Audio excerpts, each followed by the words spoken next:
I think one of the trickiest parts and one of the critiques that I hear a lot of before jumping into a project and people being wary of going to that space is that they don't want it to feel cold or chilly or things that, Please give us a lot of things around us to comfort us. Yeah, maybe it's the comfort, but I also think it's whimsy and sort of idiosyncratic voice that the designer has the opportunity to inject. And I think that wabi-sabi quality is kind of a fun thing to tease out, because a lot of the people to appreciate that need to be in the same headspace, or you need to be in their headspace, understand what they find whimsical and interesting.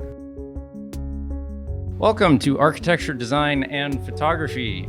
Today we are speaking with Soren Deniord, who has been practicing landscape architecture for the last 17 years and is the principal of Soren Deniord Design Studio. Soren Deniord Design Studio. Soren has a master's degree in landscape architecture from the University of Virginia and a Bachelor of Science degree in sustainable development from Hampshire College. Soren has worked extensively throughout the United States and internationally on projects that range in scale. In 2010, Soren opened his own design studio with the goal of practicing sustainable design that integrates ethical values and land stewardship into the built environment. His projects have been featured in national and regional publications such as Dwell Magazine, Design New England, Maine Home Design, and so on. Soren resides in Portland, Maine with his wife and two sons.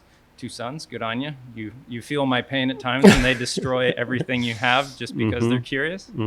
Our interview today is sponsored by Maine Home Design. Don't miss Soren's design theory in the upcoming October issue of Maine Home Design. Thank you for coming into the studio today, Soren. Thank you for having me. Yeah, glad to be here. How you doing, and what is interesting you in these interesting times?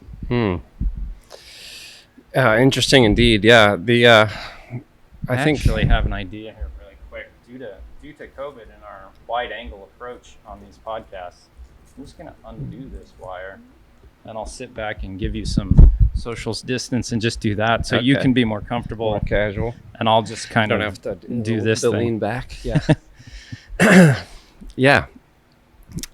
Things are. I hesitate to say good just because of how strange the world feels. I've heard somebody say COVID good the other day, just sort of as a precursor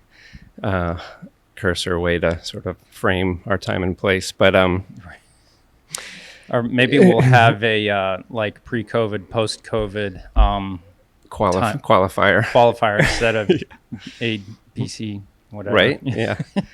Post-COVID. Either way, it's strange. And have you found yourself more busy during this time? Yeah, that was one sort of unexpected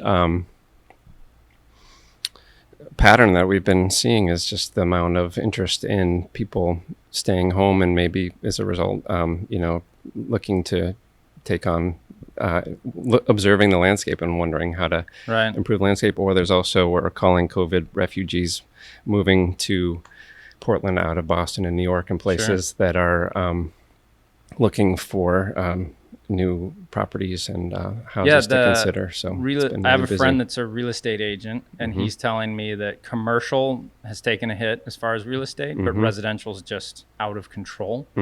And a recent shoot we had done, I think with Witten, there was a family from New Jersey that had been planning for a while, but the town where they recently left to retire in Maine, where they ended up near Higgins Beach, like some really large percentage of the town had just flipped. Like everyone was selling and moving because it was just too dense. And there's just a huge amount of people getting out of the more densely populated areas, I guess, and trying to get out of town. And I wonder how that's going to push back on sustainability with, being in a tighter urban environment in many ways can be more sustainable as far as land use. But then, things like a pandemic and everything else, like, do you have any thoughts on that as far as people still, treating the environment as it should be, depending on your, point of view, while moving out to a more rural type of setting? Yeah, well, I think the mix is, I've been seeing a lot of uptick in urban projects too, which is, I think the density that particular Portland offers is there's a walkability, and we've designed a lot of projects intended to bring sort of empty nesters or second, evolution of life homeowners to live and experience that in a sort of sustainable way, by downsizing their physical space and also just having proximity to walking restaurants and grocery and amenities. But Right. yeah, the exterior, I do sort of wonder how what the impact might be on the other resulting open spaces and land that are still so pristine and beautiful, that have a price tag to them, and people are looking Right. to move them. I think the opportunity as a designer is to help people really consider those spaces to, get what they want out of the experience of living in there, but to have as light and simple a touch on the land, and really, I think, not try to compete with the landscape, because that's one of the things that's so, inspiring about living here in Maine. So to get into that a little bit more, I'd be interested to hear about kind of your basic philosophy around landscape design and what influences how you approach the design of landscape around a home. How much does the design of the home influence it? How much does your own philosophy influence it? How much do you accept clients who maybe want something that does not reflect your design aesthetic, compared to, because like I listed off before, there's different notable landscape designers in the state, and they all kind of have a little bit different feel. Also, do you sometimes get people who want a little bit of the feel that's outside of your wheelhouse that you want to produce, and how you approach that? But at a basic philosophical level, how do you kind of approach the design of landscape? I think the first step is sort of being, true to yourself as a designer, but also listening is a big fundamental piece to figure out what the clients want, what the design team's goals are, and sort of sorting through some of the basic functionality of this imposition that you're putting into a site, this insertion. And we come on to design projects at various stages. Some are earlier in the beginning, which are great. So we have a chance to really collaborate. And, some of the sites that are less successful, I find, are the ones that there's already sort of a designated house and design spot where we have to, be inventive as we can to, allow access and circulation, and try not to undo things as much as we can. So you have clients that will select the location of their house before you're involved sometimes, and that kind of makes it a little more tricky. Right. Yeah. Or the house I may even come on to a project when the house is already sort of conceptualized on the site. So Right. then without maybe considering all of the landscape opportunities, outdoor living or, arrival and sequence. And so then it's a little post-rationalizing, or just trying to figure out how to make it work the best. But Sure. I feel like the most successful ones are ones where we're able to really come to the table early and have that full discussion, because ultimately the house is part of the broader landscape. And I think seeing it in that larger context and then testing it back to itself, and even down to the micro details, is a large part of what we do, is this constant referencing and scale. So. And to what degree does the aesthetic of the house influence the landscape design then, in your opinion? We work on all styles and aesthetics. I went to University of Virginia, which is in Charlottesville, Thomas Jefferson land. And so we grew up in studying very classical architecture and design, studied in Italy, and Villa Rotunda and Palladio, and found that there's a sort of an essential, beautiful proportions that are in classical architecture and landscape design, so that the flavor of the end goal aesthetic, as long as you can get the proportions and the space making right, if people bring stylistically whatever their comfort level is for aesthetic and how they live, ultimately that's what we're trying to do, is create a place that's meaningful and beautiful for them. Great. I mean, it can run the gamut. We do. I've worked a lot of my career doing more contemporary design, so I feel like and a lot of what we show on our website is more contemporary. But the sort of, I think people would consider sort of clean or more minimal approach is really based on the architecture in those cases. So I try to extend the architectural intentions into the site that way, using sort of broader stroke planting palettes, and really studying the edges of where the more architectural type registration and lines stop and start within the broader landscape, because there's always this devolution or dissolving at the edges, and I think that's really sort of a critical piece to make it fit and feel right. But the modern architecture is really feels like it's generative based from the material palette of the house and the new technologies that we have. So we're allowed to build, and we're able to build things that we never were before. So I feel like the landscapes, in some cases, we want to imagine that we were never there in the house. It just sits beautifully and we can sort of heal it in. In other cases, we want to make it more challenging to discern or distinguish where the house and landscape stop and start, so that there's this sort of fusion. So every project's different. But yeah. So you have somewhat of a fine arts background that has influenced your design. How has your background in landscape use policy and fine arts influenced your design approach? Yeah, so I studied printmaking as an undergrad and land use policy. So it was trying to do this dance after college to figure out what profession sort of aligned those two things and could make a living. My sister, who works in landscape architecture, has sort of turned me onto the field, and I saw what she was doing in school, and I was like, yeah, that sounds great. So so back to the question of fine art. So printmaking is very sort of similar in terms of how I process a project and information. A lot of it is layering, and so I'm thinking about either lino cuts or lithography and even etching. That there's this kind of thinking backwards, that you have to sort of imagine the whole project or the whole piece in a way first, and then doing additions and different color treatments you would think in layers. And I do use Photoshop quite a bit, which has similar process. So I feel like framing views and presenting ideas is also a big part of conveying your ideas to a project team and the client. So we try to do that as convincingly and artistically, I guess, as possible with renderings and drawings, but also the process. So I do rely heavily on the hand in drawing and sketchbooks. So I keep notes and sketches that I think even just the physicality of drawing helps me develop ideas quickly versus being too reliant on the computer.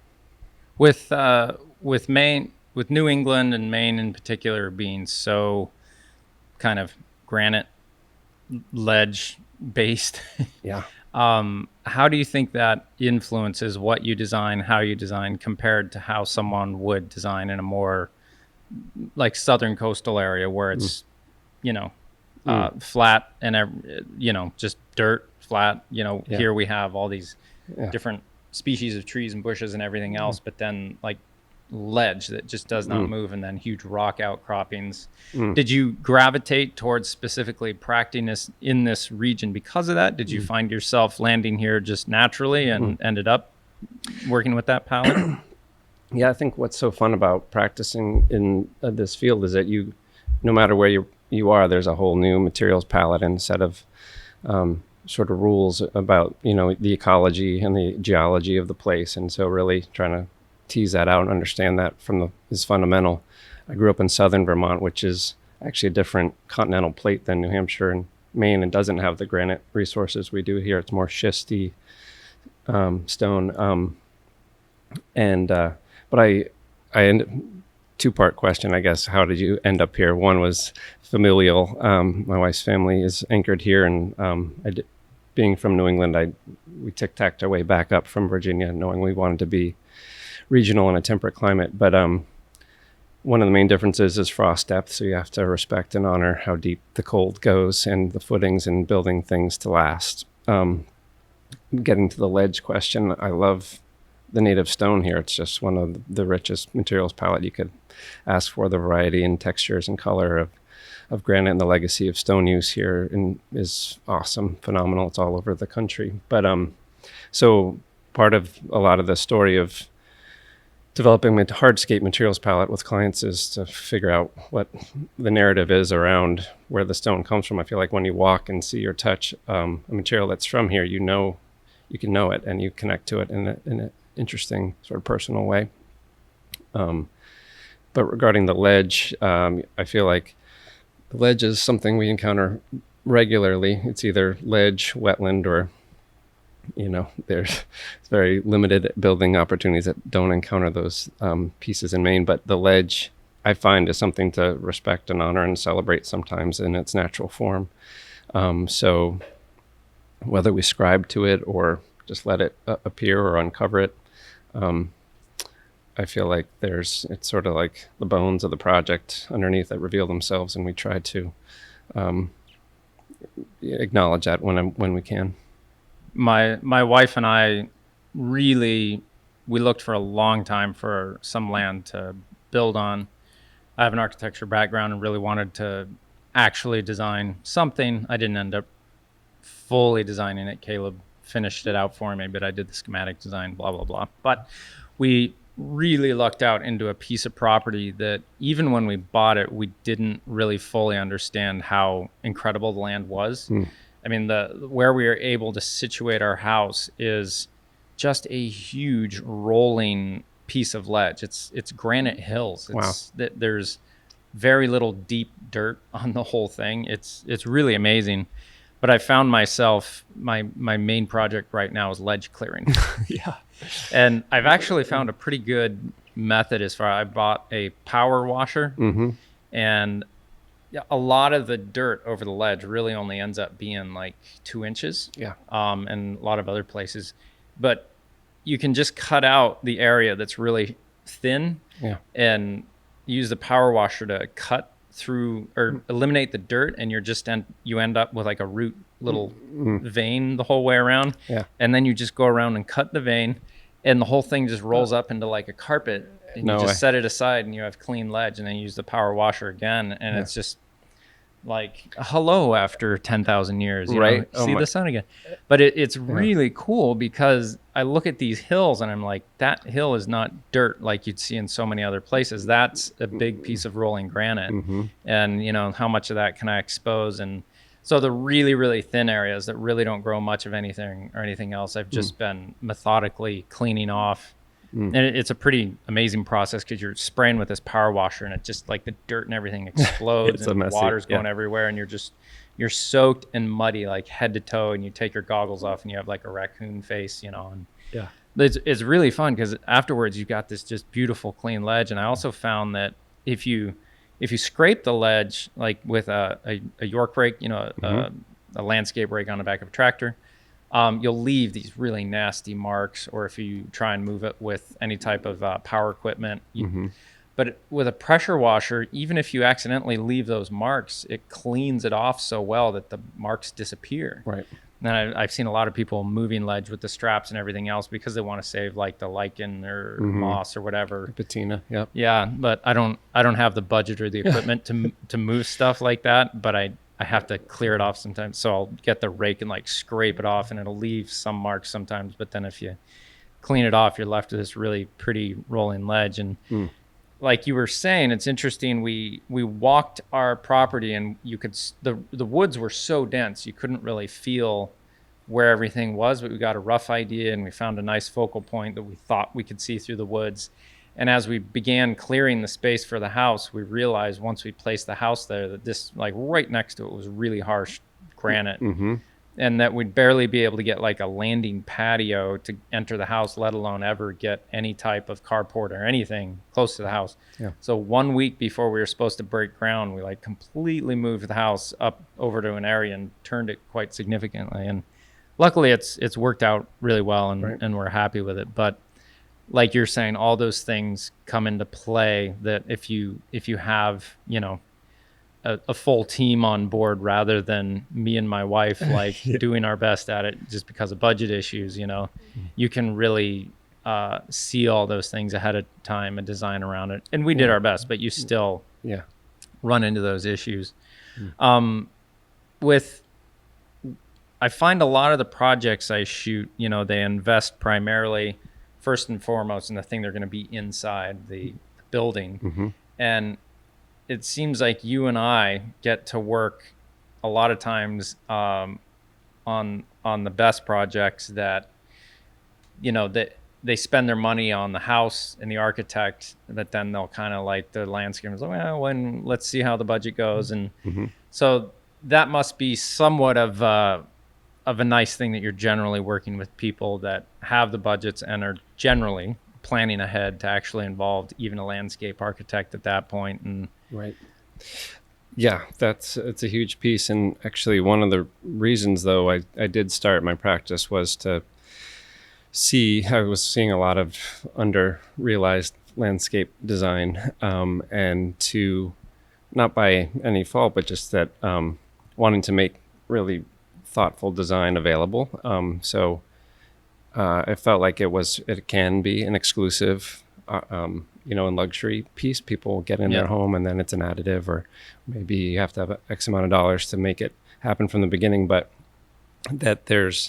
I'm really interested in the urban fabric to even small scale residential design where you can have enrich a person's experience just by, the planting palette, or, bringing native plantings and urban wild into a space. So it's creating this other layer of observation. So yes, there's sort of this spectrum of projects, but and each one has its own sort of fulfillment. But I just like to, those projects are sort of, the bigger projects are a gift to really let your imagination run wild and experience, experiment a little bit. But and I really love the collaboration of design teams. That's a big part of it, since we're sometimes even now in COVID operating these little bubbles, right. Socially. It's just like, how do you really collaborate and get fan the flames of creativity with a design team is fun.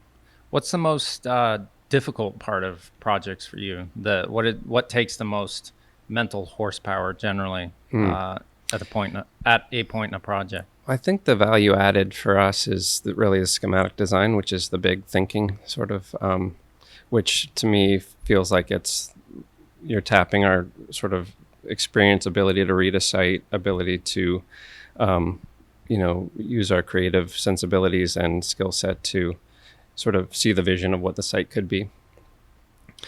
And that it's almost like mentally and emotionally exhausting, because you're working iteratively. You're kind of like testing out possibilities and then peeling back. So once that is done, there's a lot of the site. I feel like each piece of the project is really fun, but moving into design development is sort of the refinement and developing the details, and then the documentation piece is fun in its own right, where you're actually figuring out how the tectonics of things fit together and all work. So, but some projects we're just sort of a master planner, and schematic design is the big thinking, and that's what we do. And then I would say that's maybe the hardest, but also maybe the most rewarding piece is that first right. part. So now, when I talk to people that are on a budget for, photography, I can generally tell them, all right, here's 5 things that'll at least ensure you're not completely messing it up, right? Yeah. And they can, generally do a fairly good job and stay within some boundaries that'll, reproduce fairly well. If you were to give some advice to someone like myself who has to do it all myself, right? What would be some like top 5 kind of advice that you would give to someone in developing their own thought towards their landscape of their house? I'd sort of figure out what you're trying to achieve, first of all, in terms of the usability of it. If you have a growing family and you're like, we need more play space or whatever, to really be thoughtful about removals of things before you go and do it, because it's a lot harder and more expensive to put them back, like right. trees. Sometimes there's a tendency like, oh, let's do it here, and then maybe it's better over here. I think read some good books about particularly a wooded New England site, there's a great book called Reading the Forested Landscape, which sort of cues you into, geological time, but also just, what's the basic ecologies of what you're working with. So to try to appreciate and develop a small scale sense of your local ecology and the macro ecology you're living in. So that'll might inform how water is moving across the site. And there's an expression we were taught in grading, water always wins. So you kind of have to honor water as far as drainage and that sort of thing. So think about water and drainage. Think about what gives you joy in the landscape. Is it planted form? Do you hate weeding? So, thinking about the level of maintenance and that you want to take on over time. And then think about the element of surprise and fun and humor and what it's like to live there through the seasons. And so maybe there's a pop or something exciting that you don't see all summer. And then all of a sudden in the winter, like the red twig dogwood or the winterberry is this flush and the birds of the grosbeaks come and you're just like, wow, that's amazing. And it's that one little moment, but it's what you planned on. So it's kind of fun. Yeah. My wife has been very interested and involved in, she wants to do, small scale farming and gardening. Mm-hmm. And we know how much we lucked out with the land that we have. And so the house design is primarily around being able to interact with that landscape year round and enjoy it both visually and access. But she's hit most of those things for sure. She's been very careful. Like we wanted to, the forest, a lot of it was dead just because it grew up so dense, and everything that was shorter than the trees that won, would just die underneath.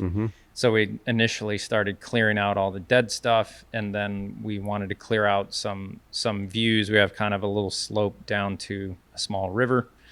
And so we were very selective about what we cut, but still kind of leaving a grove up to the forest edge. But we tried to not clear or break the forest floor because we have found that every time you scar the earth, like the thorny stuff comes up and then the other stuff comes up, but if you can like not disturb it, you basically just get this really nice ferns or American ginseng or something we have that all stays really low and nice if it's still in a very shaded area, and it's turned out really nice. So I think we've maintained most of those things. I have a fair amount of weed eating that I have to do like every 2 weeks do you have any tricks for getting trees to die that you've cut? Like the oaks and the maples just keep, because I there's so many of them, I couldn't pull them out of the ground. All suckering back. Yeah, they just keep throwing the little shoots up, and I'm like, no, you die.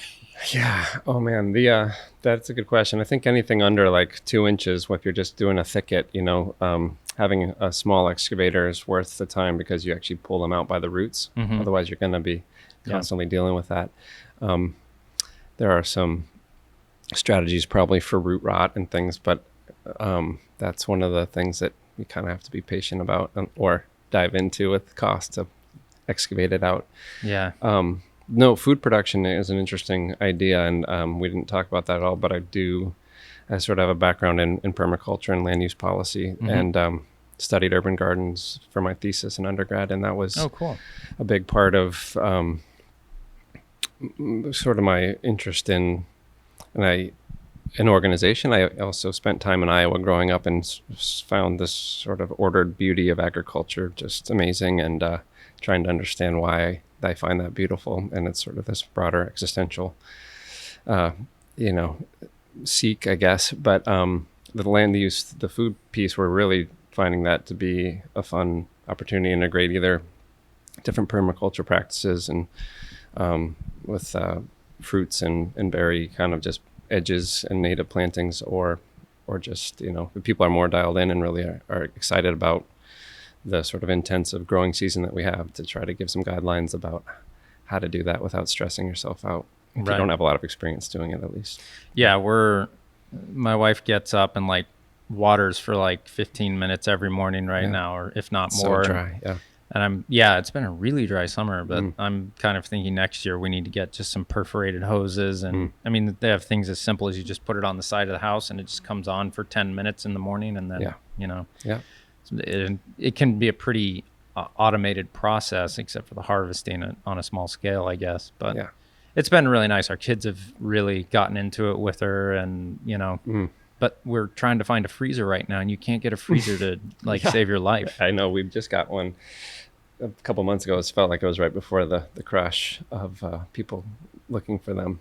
Yeah, people freaking out. Yeah, but we've been stockpiling too. We just picked 10 pounds of blueberries this past weekend, and just trying to imagine what that'll taste like, and thinking about blueberries for sale, like berries for winter. We have we have a few areas on our land where there's pretty substantial blueberry patches, and I'm trying to encourage them to continue to grow while eliminating the other plants that are trying to choke them out. Any advice on helping blueberries proliferate? They do that. They have a tendency to really spread. In fact, a neat byproduct out of the blueberry barrens is to manage them, they cut the edges. I think you've seen that on a few of our projects where they cut actually blueberry sod, and because it spreads laterally so pretty quickly, it's a woody plant, so it takes a little bit of time, but they form that dense mat, and it does take a little bit of weeding to really get them to establish, but after that they seem to do well. I don't use herbicides or anything like that. No. My wife is extremely and anytime we drive by like Japanese knotweed, there's like a low growl and a hiss. And there's probably a quarter mile from our land, there's some Japanese knotweed that someone just dumped off the side of the road that's growing.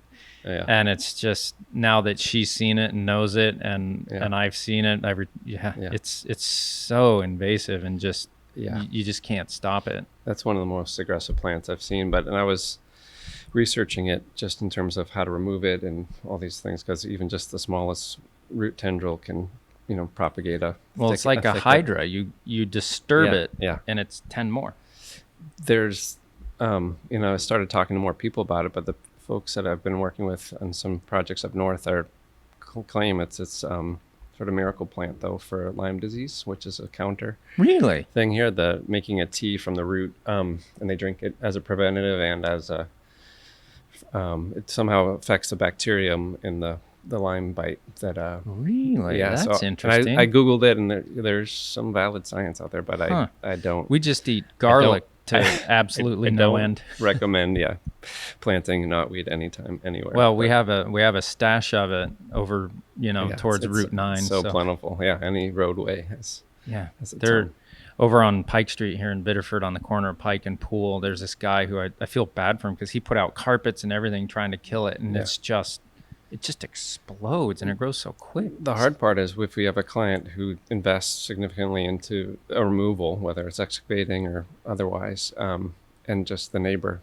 has 1 or 2 plants, and then you're just at it again. So it's a constant battle. Yeah, and my wife won't let us bring any dirt or anything onto the property lest it have something like that in it. And if you're going to bring in dirt that you guarantee doesn't have that, you have to get it like burnt or something. Or Yep, they somehow sterilize it. You can also solarize, and I found that to be fairly effective, which is black plastic and just up for a month or 2 or longer, and that prevents it at least from growing within a pretty broad area. Well, the other horror story that happened, the person who spread the dirt and then put the seed on, and then they did one or the other. I think they did hay instead of straw. Oh, the seeds just got and crazy. So all the seeds and everything came, and my wife saw it, and she had a small breakdown and tried to vacuum the lawn with our vacuum. I was like, that's not gonna work. So we had to do what you said. We had to put out a huge tarp for a month or so and kill everything, and then replant. And that was a nightmare. So the shoe cobbler's kids don't have shoes. You're familiar with that expression? Yeah. My kids don't have great family portraits. Yeah. What's your landscaping look like? My boys are of an age where I'm training them to maintain our space, but we have a small, residential lot in Portland, so it's not a ton to take on, but we've been they've got a pretty active neighborhood mowing situation going on. Yeah.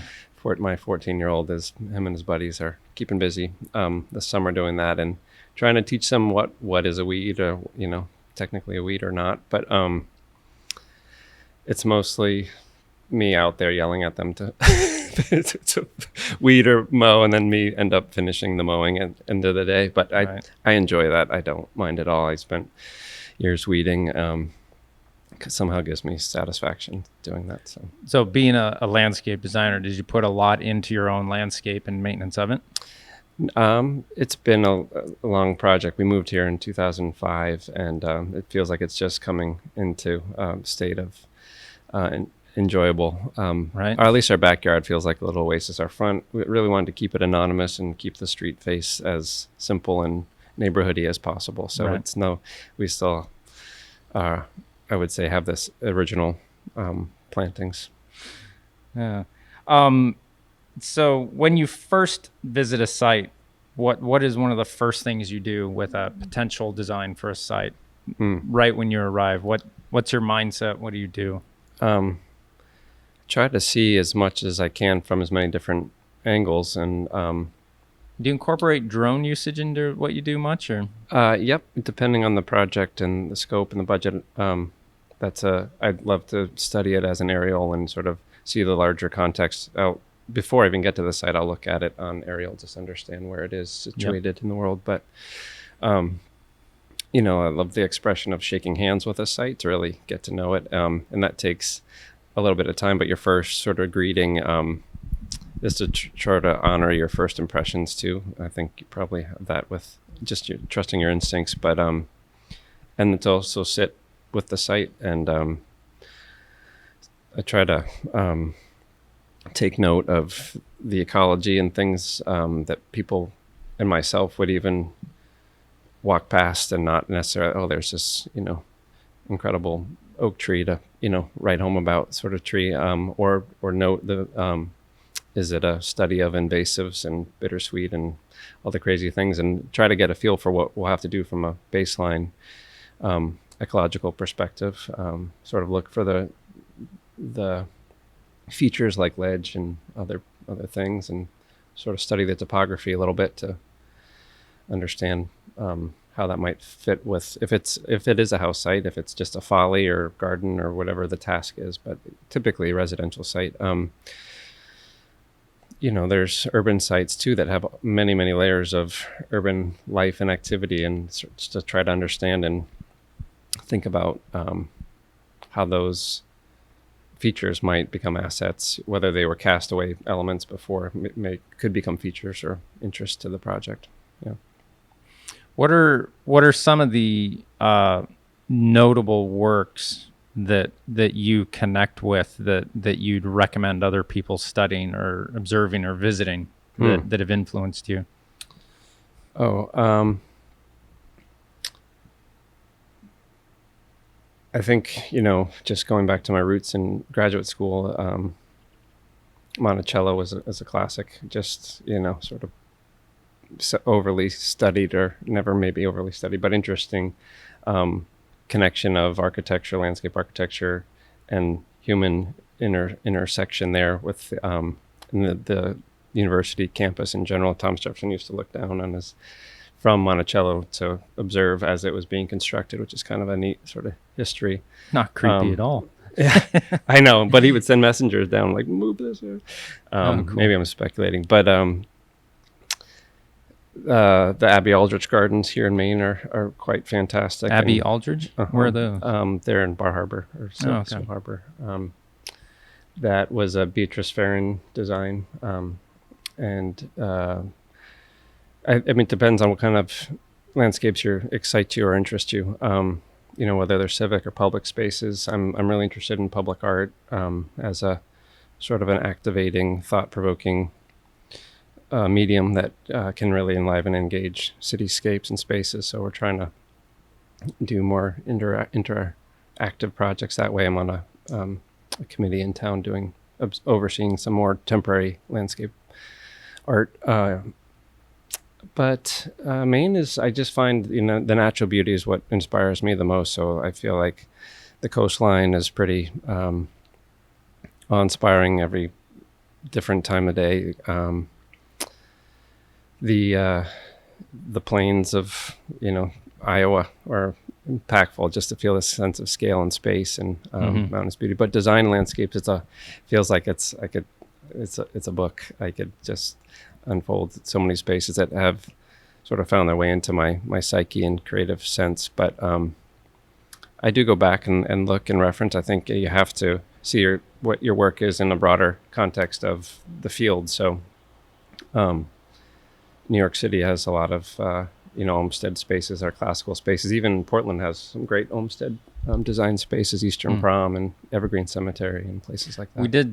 We did a little bit of work for some public art that they installed on the High Line in New York. Cool. That's a really interesting project that they're doing there, that you can just kind of on the second level of the city walk around an old train track, but they've done landscape design and public art and everything else. And that was really neat to see.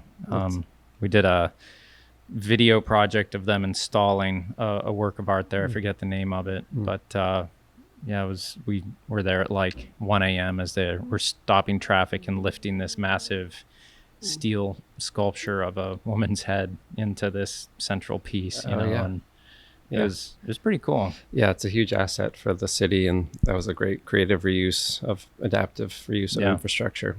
I think it's incredible the number of people that are using it now during COVID, just to be out and experience some sense of urban wild and interest. So talk to me about the difference in approach between residential and commercial projects. How do you think about them differently? Usually it's a bigger design team, and there's a different sense of the review process is a lot different. So I sort of go into commercial projects with a sort of a game plan of how to design within a different set of rules, usually in terms of and codes and things like that are different for commercial. But I think the questioning is still the same. You sort of have to understand what are the basic tectonics of the project, and empirical data still plays heavily into the first phase. Like, now, by tectonics, I think of tectonic plates. What do you mean by it when you're saying it? Sort of the bigger pieces of the project, like how does it going to fit into a scale and space, and how are the massings buildings going to work if there are massings? How is circulation going to work? That's sort of a big tectonic component of a project. Gotcha. Fire truck access, utilities are a lot, perhaps more. So sort of getting the accumulation of information is really important in both projects, but I feel like there's even more intensive aspect of that in the beginning. And then it's usually meeting with different planning boards or code enforcements to understand what their particular interests or needs are for the project to go forward. And once you have all that, then you know what the rules are, and you can play more freely, versus just like, this is what it's going to be, and then no it can't, because but the design process is still fun, but we just have that sort of understanding in the beginning. And commercial programming is a little differently than residential, but I still try to create interesting spaces for people to pause and engage and enjoy landscape with commercial. And then there's civic scale, parks, and then even educational institutions that we've been doing too. So each one has really, that's why the field is so interesting. It's so broad. The scales and the asks are different every day. Now, how did you get into running your own firm from a nuts and bolts perspective? Because I'd imagine, getting to a point where you can be, the availability of projects, it seems like architects, you're selling flowers as an architect. No one really needs you unless they need you for a stamp, for a safety thing, as far as a legal issue, right? No one needs my services, even for a safety issue. Like, anyone can do what I can do, anyone can do it. Are they going to do it well? You're transitioning into a subjective service. Qualitative thing. Yeah, qualitative subjective service that you can actually charge more for than if you're required, like a safety meet, tick the boxes thing, which is fine and good. But it seems like the availability of projects becomes smaller the more luxury type of item it is. And I don't like to think of good landscape design as a luxury or photography or architecture, but honestly they are. You get to the areas where they don't have the money for luxury and they've got a vinyl box that keeps the wind and rain out, but anyways, the how do you get to the point of running your own firm in that kind of situation? Did you work for another firm for a time and then save up and then just not make money for 5 years, or how did you make it work? Yeah. Well, I guess to your point too about design that isn't, spaces that you don't feel like they have been intentionally designed, you feel that, inherently. You're just like, this doesn't... You drive by them in the far north and it looks like their main concern was to stay warm and they don't care about the summer. Yeah. They're, it's the immediate need of the worst situation was met there. Yeah. You see it. Yeah. And then you go to a space that is well designed. You don't always know how it was designed, but the feeling is right. So I think that was one of the jumping off points that I want to give that feeling at all different scales and price points. But that was, I worked for two firms coming out of school. My first job was in Cape Cod with Steve and Stimson Associates, and that was a great learning experience. Steve was a great mentor, and I love what he taught me about drawing and understanding. He'd sit down and he'd bring out his pencils. He'd like, bring out your talking sticks, and we'd really just have dialogue and drawing and talk through the drawing, which is a fantastic way to communicate. And that was it was in Cape and Islands, sort of peak boom building. So I got to work on some really lavish projects that I felt allowed me to explore design details and things that I wouldn't have necessarily, and also appreciate what went into the effort going into building something really monumental and lasting. And then I moved to Maine and worked with Michael Boucher in Freeport, which was awesome. And worked there for about 5 years. And most of my projects were out of state, which was challenging only in that you had to travel to them, but you also developed a skill set through digital communication to be able to convey ideas. So we'd go to these projects and sites. So at that point, it's just sort of this confluence of having kids and feeling like I'd learned a lot from both those firms and felt ready to jump. And having a young family, my projects were far away. I was like wanting to be here and connect with the design community here. And so I felt like it was a bit of a gamble. It was sort of, it was 2010, so the economy was a little rocky, but I just was ready to go and put faith into it and just jumped into it. And got some fun design opportunities right off the bat that carried me right into it. I felt like one thing led to another locally, and meeting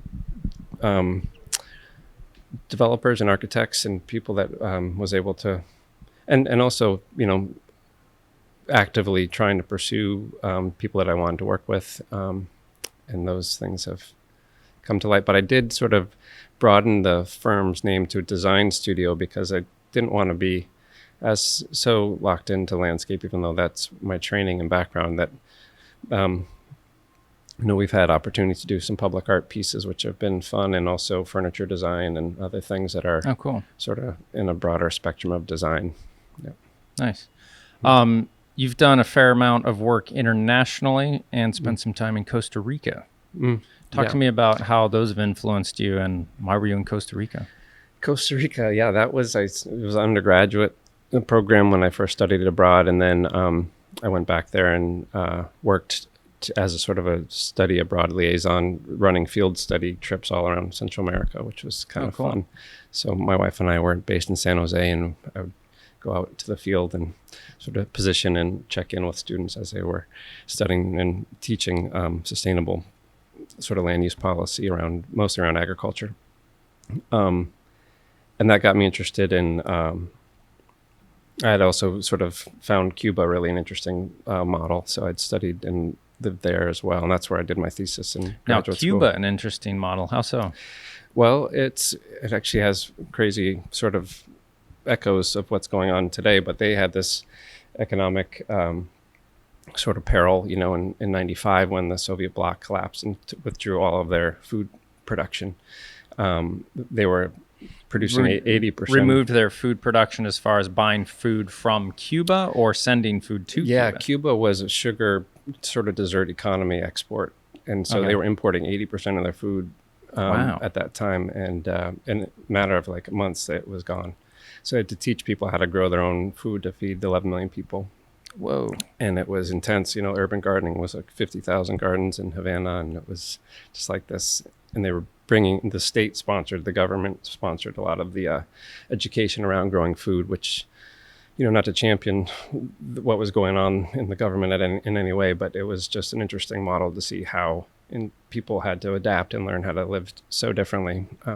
I had a friend in architecture school who was from Puerto Rico. Yeah. And he had a girlfriend that was from Cuba. Yeah. And she would tell him that you'd have to watch out if you bought a sandwich on the street because they would just take a sponge and season it and sell it to you as meat. I don't think it's that far off, but yeah, there was stuff there. The pizza vendors were constantly, there was some guerrilla pizza shops that would get shut down by the state, but they would mix in like stone dust instead of flour into the dough, and you'd feel this great, like, I don't feel so good, but honestly, you'd eat whatever you could. There was a ration system, so I was studying how much people were supplementing their everyday rations if you could grow your own food. So there was a social inversion that happened. Farmers automatically became the richest folks, even though the average salary was like $20 a month.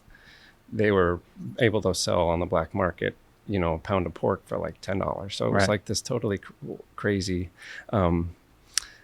experiment in a little way. I mean, it's regulated now with tourism and things that have sort of come in to supplement, but it was an interesting time. And that's what I studied in undergrad and went back as a graduate student to sort of see how the space making was going to change based on urban agriculture. So they were appropriating large, tracts of unused spaces and converting them to food production in the city, because they also didn't have gasoline to bring it in from the country. So they had to do it in the city itself. Now, how much of their own food do they grow in Cuba now? I don't know what the ratio is now, but I think because they have a little stronger economic foothold now based on other trading opportunities with Central America and Canada and that my sort of speculation that it would continue to ramp up and be a self-sufficient island sort of plateaued a little bit.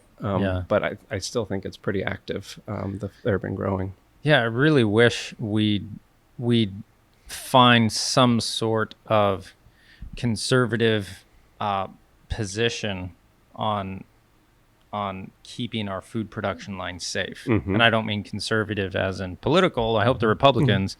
I just mean, it seems like if you could at a minimum say like, all right, any food sold at this point can't come from more than, or like, 60% of the food sold in Biddeford can't come from more than 500 miles away or 100 miles, whatever.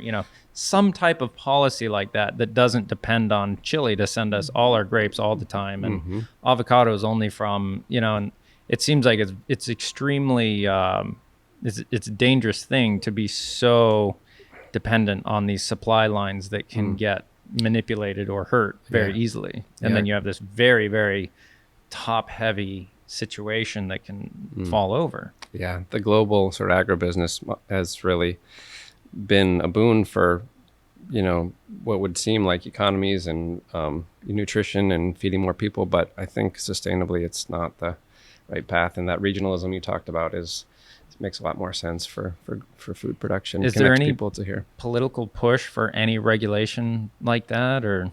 I think, you see the movements with farm to table, and I think just the awareness that's going to come with that. And also, I don't know politically how the lobbyists are stacking up to push that agenda, but it makes a lot of sense. Yeah. Hopefully we can get closer to that. It's a little sidetrack, but yeah. And last question I have from Main Home Design on the questionnaire here is how important is it to you to use native plantings in your work? I love native plants. I think that's sort of what draws me to these different, and find it so interesting about working in different eco zones. But the word native is sort of a, also debated. But I do use them a lot because they're well adapted, and they're of the place. And I think that aesthetically they kind of match with what I'm trying to do a lot of times, is not sort of do any wheelies out there, just try to like work things into the natural ecology. Occasionally, if there's an ask for a certain type of plant, we'll consider it, but it's always within the context of the larger sort of ecosystem. So we do start with native plants as our sort of baseline and then go from there. Right. I've bought an attachment for the little tractor I have that's basically a big spade that you can bolt onto the bucket.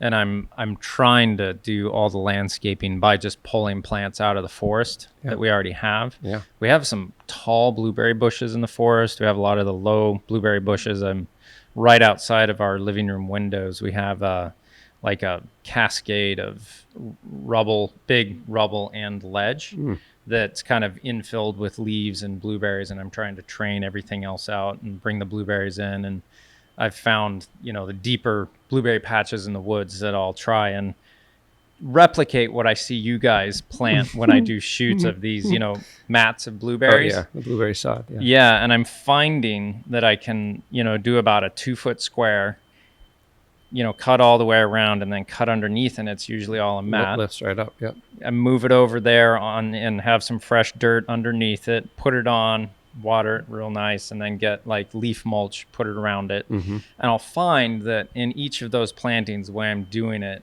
I'll get like 50% of the plant within that square will live, and the other half, like in a week, is just red toast. Yeah, because I think they had just too much root system outside of where I cut. But I think I've had about a 50 to 70% success with that. That's pretty good. Yeah, and I did it in July, which was a bad move. While they had berries on them and stuff too. I just had the time, so I was like, well, let's see. I was going to say timing is probably pretty critical. When we buy that and it's harvested, it's 2 times in the year. It's early spring and then fall. Yeah. And they actually weed whack it down to nubs. There's nothing. And it arrives. It looks like, what the heck did I just buy? Right. And I then, don't want this. But it's dormant in a way for a second until it roots, and then it flushes really quickly. Should I cut down some of the bushes that I've moved over, you think? Or it wouldn't hurt. I might reinvigorate it. I'm not a blueberry expert that way, but I know, with the maintenance that they do on the fields, they burn the fields a lot of times. But to transport it, that's what they do. So it doesn't. But I would, if you were to move it again, I would say think about fall or spring. Yeah. I had that 2-week window, and I just get spurts of invigoration, if that's the right word, till I get stuff done. And so I got this power washer, and I got But I actually found that I have a pretty powerful leaf blower, and that like does the first round of cleaning the ledge off. Oh yeah. And then I come in and cut and blah blah blah. Yeah, but good for you for doing it. Yeah, it's my hobby pastime, and when I don't have other things going on. But, yeah. So in our communications, you had brought up a term that's very interesting to me, and I'd like to get to the bottom of it as much as possible. And I think I'm pronouncing this right. Quiddity?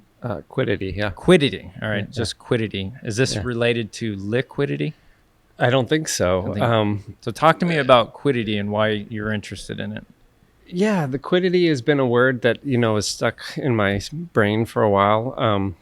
It seems to be, when people ask you why you do what you do, you try to figure out how to think about it or say it succinctly. And I think it's trying to figure out quiddity. I think if you look it up, it translates to wetness. And so wetness to me feels like a pretty broad way, and a fairly subjective question or definition of something. And I think it prompts me to ask a certain types of questions that keep me excited about projects, and that it does sort of brushes with existential thinking about what is something's nature. What is its qualitative value? What is it? Is it, what, beauty? All the things that go into to define a physical space and as a composition of parts and also as a sort of singular thing. And so to find that, I find that it's a reductive process where we sort of look at it as sort of holistically as possible and test out possibilities and then try to bring things back to its essence. And I think that's probably common to a lot of creative fields, but that word to me feels like it's defines what we try to do. And it's the subjectivity part is also kind of gets to what is the truth of something. And I think I ask that question myself a lot, is like, what is the truth of this project in terms of whose truth it bears out, you know, the clients, the values, the budget, there's a truth to that, the site's potential, its truth. So another kind of quote that I lean on sometimes is anything more than the truth is too much. And that's a Robert Frost quote. Ooh, that's a good one. It's a good quote. And my dad's a poet, and I think he told me that once. Your dad's a poet? Yeah. And you had food on your table? I know, right? Teacher, poets. That's awesome. Yeah. Wow. So that's being in Vermont, being connected to Vermont and Robert Frost, that was something that just sort of thought about for a while. And sorry to cut in. I love poetry that I connect with. Yeah. There's a hilarious Mark Twain quote that I'm probably getting wrong, but it's something like truth. How is it? Let's see. Truth is like poetry. Nobody likes it. That's good. Yeah. But it's like no one bothers or cares about poetry until they read the one that connects with them. That's right. They get it. There's that there's that nuance and eloquence in a poem that can hit you. Mm-hmm. And then you see the truth, and then the encapsulation of that with, what, and it's interesting to me that they call, the Christian biblical basic definition or name of God is kind of the Word. Mm. And if you look at that, even from like an evolutionary point of view, what really distinguishes us from the most highly evolved animal would be that we have the ability for words, and then poetry is like this elevated form of nuance and words reflecting on beauty and truth and purpose and meaning. And then you find your highest suicide rates in people that have lost meaning. That's that's interesting. It's such a weird and deep thing. Like I just saw something the other day on that. I wonder what it was. But anyways, I'm looking into all this stuff all the time. It's I'm digging towards quiddity constantly right now, I think. But so what was the Robert Frost quote again? I got to remember that. Anything more than the truth is too much. Oh, geez, that's so good. Because my initial so I lost my faith like 5 years ago probably. And I don't know that I lost my belief completely in God, but we put God in like a penalty box for the time being for now. Mm-hmm. And my thought at the time was like, okay, I need to separate human additive from truth. And anything more than truth is human additive or too much. Right. And I'm getting there. I'm genuinely making progress, looking into the psychology and the human traits towards protecting their ideas, working with their dissonance and also working with their biases and everything else to get to that truth or hold on what they think is the truth. Because we have all these protective mechanisms to hold on to what is keeping us comfortable. Very true. And I think the root of all evil, in my opinion, is comfort. Mm-hmm. But something that, and this is so interesting, there's these comfort. We'll kill ourselves for comfort, but we'll also kill ourselves directly if we lose meaning. Mm-hmm. But we will give up meaning for comfort, and when we lose the meaning, we'll kill ourselves. That's really dark. But hear me out. There's these yak herdsmen or something up in Mongolia, and when they're in their nomadic way of living, how they've lived forever. I really just trumped this whole conversation. Sorry. When they're in their form of doing what they do, living in the forest with the herd like they've done for thousands of years, they'll go through the alcohol they have with them, and then they're okay because they're out in the middle of nowhere. Once they do that, their happiness, fulfillment, and meaning, like you can measure these things with them, they're all doing great, having a great time. There's a high death rate just in natural causes and stuff, but their fulfillment it was within this rhythm of life and everything else. They can have far more comfort if they go to the villages just outside of these roaming lands. But in these villages, everything is easy and comfortable, and it lures them out of the hard work and purpose of living as a herdsman. And it's like 1 out of 3 will die of suicide or murder in these villages. Yet they go to the villages still. They give up happiness and meaning and purpose for comfort, even though there's a ridiculously high death rate. Whoa. And it's so odd to me that there it is. Like we will protect what we believe, not listen to condescending opinions. I don't know. That we will not listen to critical opinions. We will insulate ourselves into our own little village of comfort and belief systems and everything else to maintain that comfort and not have it disturbed. But it's more than the truth. Yeah. And right. Yeah, it's how all that gets wound up is so interesting. So sorry, more than the truth. It's an interesting too much observation. Yeah, because I mean that's a whole sort of cultural expression of what you were just describing. But so the truth ultimately is what we're trying to sort of seek out and evaluate where the line is, what is not enough or what is more, and by peeling back the layers, you hope to reveal those sort of tendencies. Right. And so in your landscape design, that's kind of your touchstone, I'd imagine, in looking at your work that I connect very deeply with. When I see your work, to me, minimalism, when I interact with it, to me is kind of like a precision scope on getting to the essence of something, I would say. When I am in a minimalist, when I'm around minimalist furniture, minimalist architecture, minimalist anything, I feel like I'm in a situation that's asking me to think about what's most valuable here, rather than a lot of flapping and tricks and everything else, right? Totally, and it takes a lot to get there by, like peeling back what's not essential. But I think one of the trickiest parts and one of the critiques that I hear a lot of before jumping into a project and people being wary of going to that space is that they don't want it to feel cold or chilly or things that, Please give us a lot of things around us to comfort us. Yeah, maybe it's the comfort, but I also think it's whimsy and sort of idiosyncratic voice that the designer has the opportunity to inject into a project like that to make you sort of reference point, be like, this isn't all,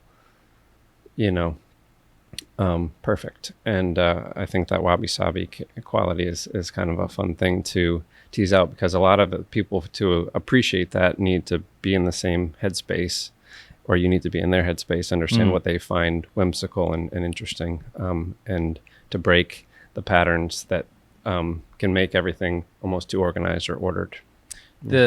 The sentiment behind wabi-sabi and a broken piece of crappy pottery being put back together with gold is so deep. I don't think people get it. Like, you've got a piece of pottery that's, fine, whatever. But it's in the brokenness that, in the putting back together, that there is so much incredible value that you would take gold and bond those things back together to communicate to someone. It's not about the perfect piece of pottery. It's when you're broken that, and the thing that really kind of pisses me off is that this is biblical too. And that's just me being honest, that it kind of makes me think there's something there as well, at least at a minimum, very deep wisdom encapsulated in it.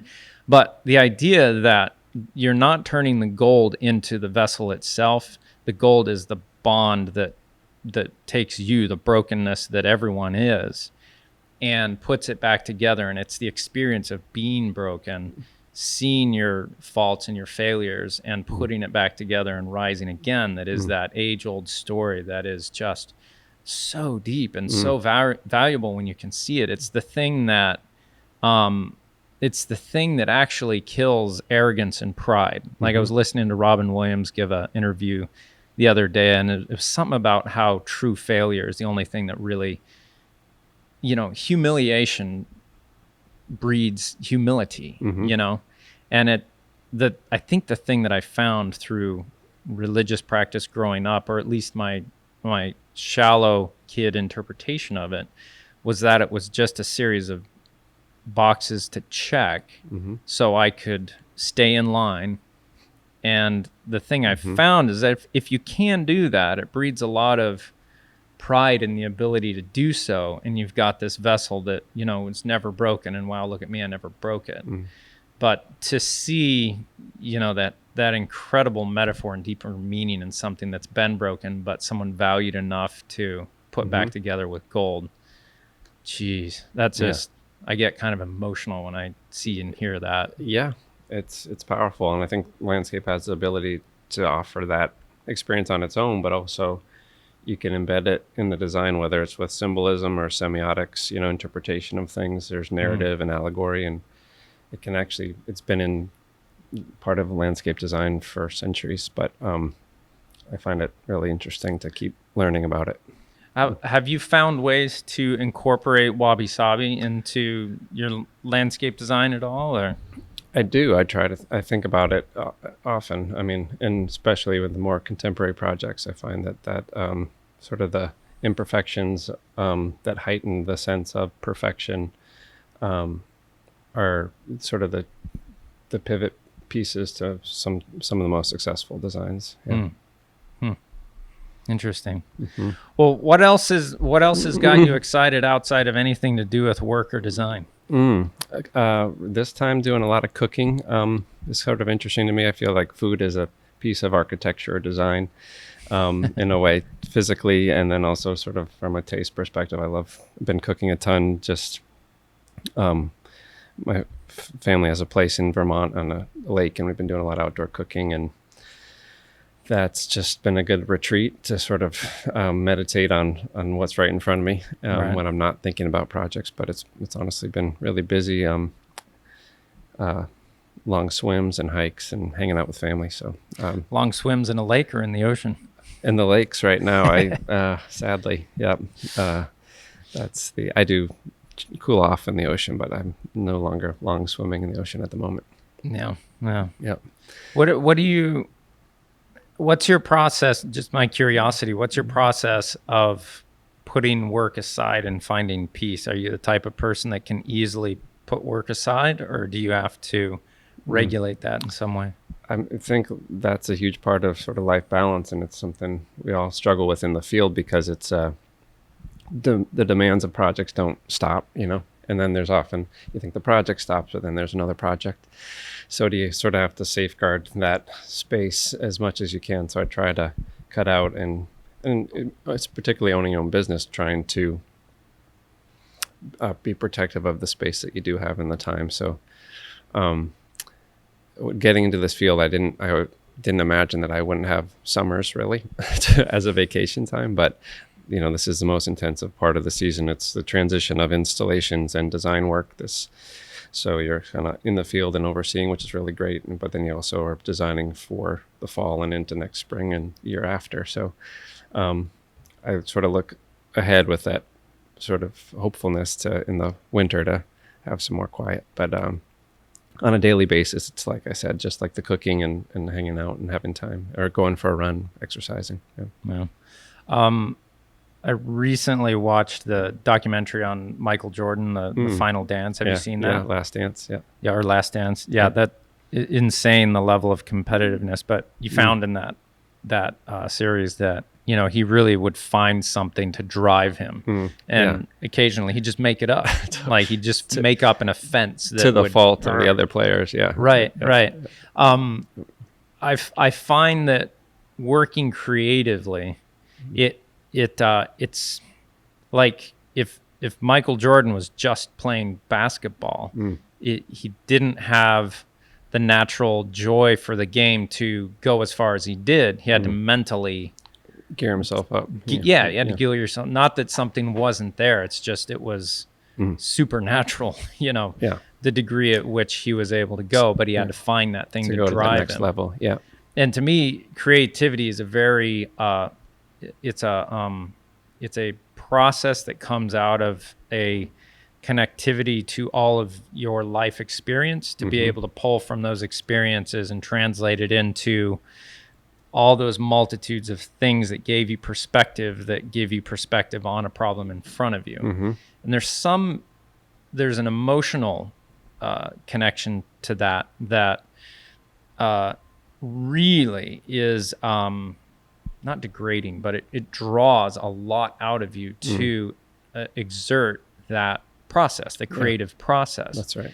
And to have it as a business that you do consistently is it's a grinding thing that you can look at money and say, like, well, I do more of this to get more of that, and simply do that, but you'll grind yourself to the bone. I think if you do that. I've had to take steps to just limit myself to the amount of shoots I'll do per week, just to protect that. And then when I'm not shooting, I'm very consciously trying to step away from work and allow myself to rejuvenate, where I think I could very easily burn out were it not, protected. Have you found that to be the case? And do you have some type of process of coddling your creativity so it's still there?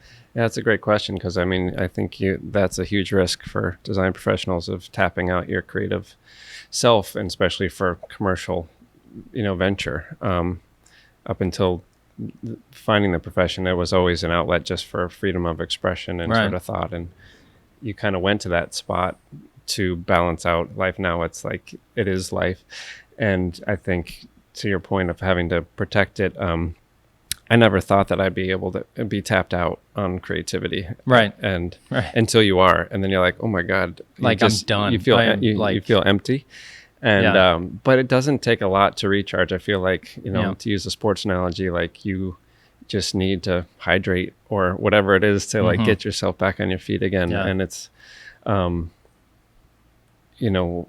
knows how long. I think on average it doesn't take that long to get back into that space, because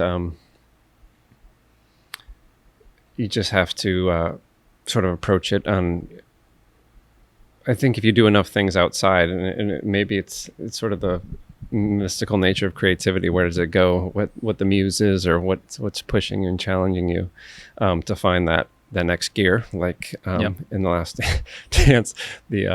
But sports were a big part of my growing up too, and I find that as a team player, you kind of just, especially with a design team, you just dig in and you find out what your strengths are and what you offer, and you sustain that. And sometimes it's more technical than emotional at a certain point. But I feel like the creative part, which is the upfront schematic part, is you have to be in the right space to give that 100%. And so I kind of do what I need to do to position myself to do that first. I've found in the work that I do, I've established a reliable approach that I can't really verbally go into, but I know what to do when I go to do a shoot. And I can do that every single time and deliver the best results for that approach, depending on what I'm shooting. If it's but I don't want to just do that every time, right? I want to continue to grow, not just develop a good way of doing something and then stamp it out. So in my approach, the creativity, I've used my creative process to come to a process that is it's like a base level of protection for my income and the people who are paying me, right? So they know at a minimum they're going to get this execution of that is hopefully to a very high degree. But then I always want to look for, all right, where's the extra 10, 25% that I can throw at this project and maybe fail, but they know what they're getting, right? But I want to find that area where I can maybe try something new, try something creative that's above and beyond what they're paying for to push my creativity and everything else. And so I try and think of it in that way in a shoot, I'll make sure all the bases are covered. And then in each composition, I'm looking for like, here's a way to look at this different or do something different, so that I kind of try and work it that way for me. But that is like a technical process that I can maintain and do.